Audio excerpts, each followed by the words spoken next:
Israel और Hamas के बीच एक बार फिर से जंग तब शुरू हो गई जब हमास की शाखा PIJ यानी पैलेस्टीनियन इस्लामिक जिहाद ग्रुप ने रॉकेटों से हमला बोल दिया। इससे इसराइल में हड़कंप मच गया। लगातार विस्फोटों की आवाजें सुनी गई और लोग दहशत में आ गए। वीडियो में देखा जा सकता है कि कई मिसाइल एक दूसरे से टकरा रही हैं और फिर हवा में भी विस्फोट हो रहा है और दूसरी ओर कई मिसाइलें जमीन पर भी विस्फोट कर रही हैं। इससे कहीं ना कहीं इसराइल के एयर डिफेंस सिस्टम पर भी फिर से सवाल खड़े हो गए। दूसरी ओर इसराइल की ओर से इस बात से इनकार कर दिया गया कि इन हमलों से उसे कोई नुकसान पहुंचा। गाजा से नए हमले के बाद बीरशेबा क्षेत्र में विस्फोट देखा गया। बता दें कि यह हमला IDF द्वारा हमास के शीर्ष अधिकारी के मार गिराए जाने के बाद हुआ। इस हमले की जिम्मेदारी लेते हुए PIJ यानी पैलेस्टीनियन इस्लामिक जिहाद ग्रुप की ओर से कहा गया कि हमला और ज्यादा भीषण होगा। फिलिस्तीनी इस्लामिक जिहाद की ओर से दावा किया गया कि उन्होंने इसराइल के हत्जेरिम एयरबेस पर बड़ा हमला किया था। हालांकि इस्राएली सेना ने दावा किया कि रॉकेट को उनकी वायु रक्षा प्रणाली द्वारा रोक लिया गया था। IDF का दावा है कि हमले के दौरान किसी भी शहर में सायरन बजने की आवाज नहीं सुनी गई। गौरतलब है कि हाल ही में इसराइल ने हमास के एक प्रमुख प्रवक्ता को मार गिराया था। इसराइली सेना ने कहा कि इन क्षेत्रों से दागे गए रॉकेट के जवाब में वह जल्द ही बड़ी कार्रवाई करेगा और निवासियों को दक्षिण की ओर जाने का आदेश दिया।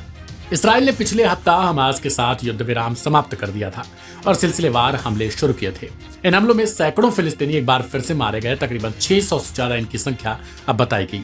इसके अलावा गाजा के प्रधानमंत्री तक की मृत्यु हो गई। इसके अलावा वहां के कई मंत्रियों की भी मौत हो गई। दूसरी ओर इसराइल ने तब तक सैन्य कार्रवाई जारी रखने को कहा है जब तक हमास की ओर से बाकी के 59 बंधकों को छोड़ा नहीं जाता, जिनमें से 24 बंधकों को जिंदा होने की बातें कही जा रही है। इसराइल ने हमास से हथियार छोड़ने और अपने नेताओं को बाहर करने को भी कहा है। वहीं हमास ने कहा कि वह अस्थायी युद्ध विराम और गाजा से इसराइली बलों की पूर्ण वापसी के बिना शेष बंधकों को रिहा नहीं करने वाला। हालांकि इसराइल की ओर से यह भी कहा जा रहा है कि वो लगातार गाजा में बमबारी करता रहेगा जब तक कि वहां के लोग खुद हमास को वहां से निकाल नहीं देते, और कारण कि वे हमास के खिलाफ अब गाजा के लोग भी प्रोटेस्ट करने लगे हैं। वहीं हमास ने मुस्लिम देशों से एक होने की अपील कर डाली है। हमास ने मंगलवार को एक बयान जारी कर रमजान के दौरान वैश्विक विरोध प्रदर्शन का आह्वान किया।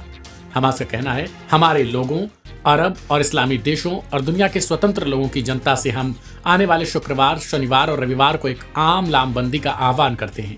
हमास ने अरब और इस्लामी नेताओं से आंदोलन में शामिल होने की भी अपील की है।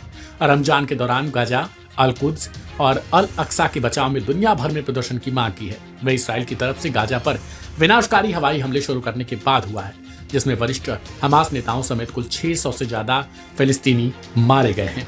अब देखना दिलचस्प होगा कि आने वाले समय में यह हमला और कहां तक जाता है। इस रिपोर्ट में इतना ही। तमाम अपडेट्स के लिए सब्सक्राइब करें लाइव हिंदुस्तान।